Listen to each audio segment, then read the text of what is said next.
It's episode 98 of Delivering Marketing Joy, and we talk with Janx, virtual sales mentor, and he tells us why building relationships is for wimps.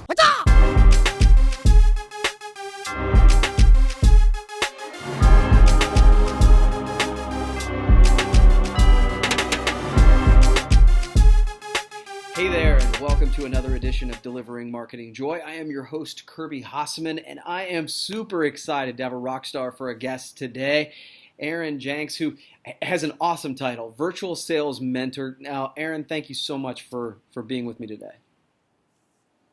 Happy to be here, man. I'm in a rental car traveling. This is the real life of an entrepreneur, so this is as real and raw as it gets. That's right. You're embracing the hustle, right? That's right, man. I love it. All right, well, let's dig in real quickly on that. My first question for you is just I love your title, man. What exactly does a virtual sales mentor do? Well, I've been a non-virtual sales mentor for all my adult life, and a virtual one just means that I don't have to see you face-to-face other than Skype. Okay. And I basically have narrowed that down to client acquisition. And I could teach anybody how to sell really anything as long as it's moral, ethical, and legal. Yeah. But I've narrowed it down to client acquisition specifically for coaches, consultants. So virtual means virtual. We're not physical. Yeah. Well, cool, man. So essentially, you're helping people build their business. You're helping them acquire customers. When we kind of connected, I did some research, right? I did a little virtual snooping on you, and it looks like your journey's had some ups and downs, right? So what are some of the biggest lessons you've learned? Well, I've been poor. I've been on food stamps. So poor.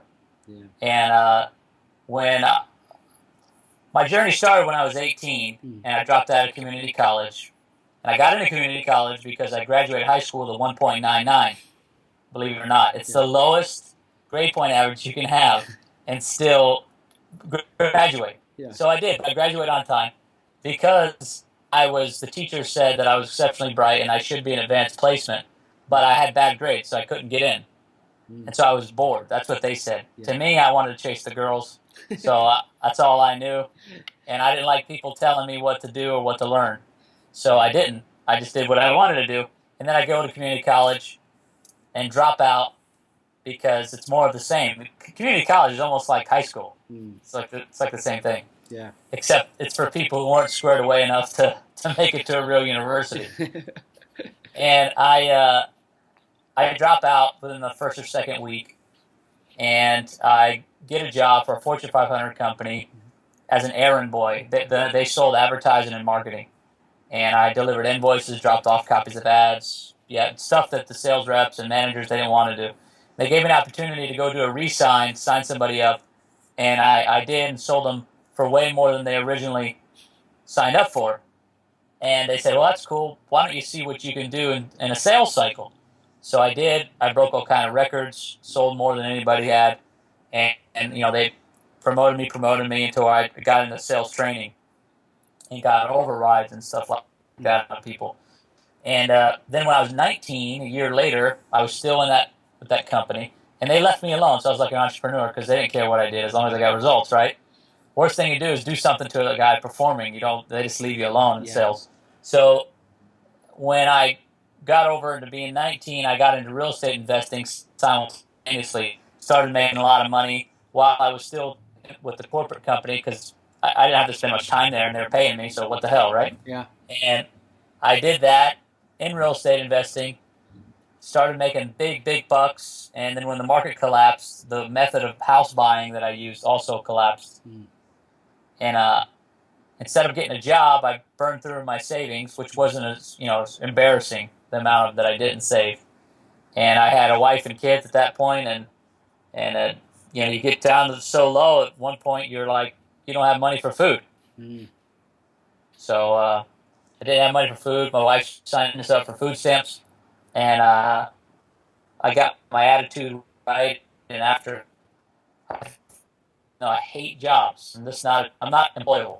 And I had my real estate license, so I signed up. I was in Orlando, Florida, timeshare, and my family is a timeshare family. Like my grandfather basically invented the way that timeshare sold back in the 70s. Hmm. And he was the CEO for the largest timeshare company in the world. And so I know timeshare, my family. So I go in, first time on the line. A good timeshare salesperson sells 1 in 10, maybe. He's having a really killer month, he'll sell 2 in a row. But that's rare. My first time on the line, I sold my first 6 tours. They called me legend. Then I quit because I realized, first of all, I saw my commission check and it wasn't that impressive based on what I used to make. I said, you know what? I'm going to go back to doing what I know, which is real estate investing, sales training. I'm going to figure it out. I don't know how, and I did. Mm-hmm. And I was fortunate enough to do well enough in real estate where I didn't technically have to work anymore, where I could go and be a beach bum on the beach, and so one thing led to another,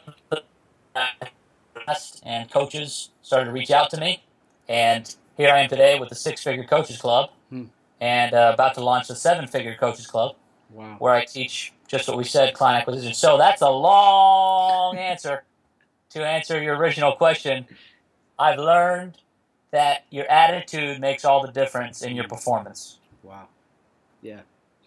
Yeah, tell you what, man, it's amazing how much your attitude does shape your action, right? And Yeah. So my final question for you is just a few quick tips for those of us who are trying to grow their sales, get client acquisition. What are some tips that you have for somebody? Nothing replaces prospecting. So you got to have leads to last. So if you could go out and cold call or screw relationship building, that's for wimps. That's for people who are too scared to really get the job done. So while they're building relationships, I'm making money. That's fine because I can build a relationship with you in 5 minutes.